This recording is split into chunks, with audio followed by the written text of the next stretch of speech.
يحكى أن أحد دكاترة الجامعة كان من الملحدين، حب يزعزع قلوب وإيمان الطلبة اللي موجودين. قال لهم سؤال المحاضرة يا شباب: هو الله خالق كل شيء؟ كل الطلبة راحوا مجاوبين: طبعا رب الكون، إلهي، رب العالمين. قال لهم حلو، بما إنه خلق كل شيء، طب خلق لنا ليه الشر؟ هو عايزنا في يوم من الأيام نبقى من المعذبين؟ مش هو ده الإله اللي بتقول عليه رحمن الرحيم؟ كل الطلبة راحوا متنحين، إلا طالب منهم كان ذكي شويتين، رفع إيده وقال له: بعد إذنك يا دكتور. قال له: قول. قال له: هسألك سؤال. قال له: إيه؟ قال له: هو إحنا نقدر نقول إن السقعة موجودة؟ قال له: إيه؟ قال له: أيوة السقعة موجودة. قال له: أنت مجنون ولا إيه؟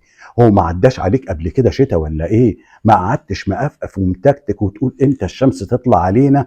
قال له: حلو يا دكتور، اللي موجودة هي الشمس، والحرارة والطاقة شيء مفروغ منه ودرسناه في العلم، لكن البرد هو عدم وجود الطاقة. طب أقول لك سؤال تاني يا دكتور. قال له: قول. قال له: هو الضلمة موجودة؟ قال له: أنت مجنون بقى ولا إيه؟ أنت يا ابني ما دخلتش قبل كده في أي شارع ما يكونش فيه كهارب شغالة؟ ولا ما دخلتش أوضتك وهي ضلمة وقفلت الباب؟ طبعا في ضلمة. قال له: يا دكتور مفيش ضلمة، اللي موجود بيبقى قائم بذاته، اللي موجود هو النور. الضوء نقدر ندرسه في الفيزياء وفي العلوم ونشوف موجاته ونحدده ونقول هو مقياسه قد ايه كمان، لكن الضلمه برضه هي مصطلح طلعناه في عدم وجود الموجود اللي هو الضوء. قال له: مش فاهمك يعني ايه؟ قال له: هقول لك يا دكتور، ربنا موجود ووجد لنا الخير، وجد لنا القيم والمبادئ، عدم وجودها لازم يبقى البديل بدلها الشر والشيطان.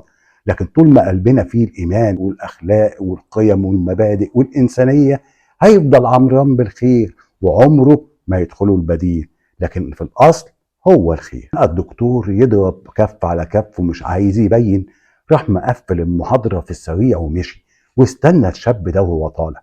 وقف يتناقش معاه مرة واتنين وتلاتة، والمناقشات قلبت بعلاقة صداقة، وابتدوا يصاحبوا. ما هو لقى شاب صغير بس حكيم، ومفيش اسبوعين ودخل المحاضره واعتذر لكل الطلبه اللي موجودين، وقال لهم: خلي بالكم، انا كنت جاي في يوم من الايام عشان العب في دماغكم واخدكم في اتجاه بعيد، لكن مكري طلع اقل من مكر رب العالمين، لان السؤال اللي سالته بعت لي صديقكم الجميل اللي فهمني ووعاني وخلاني من المؤمنين.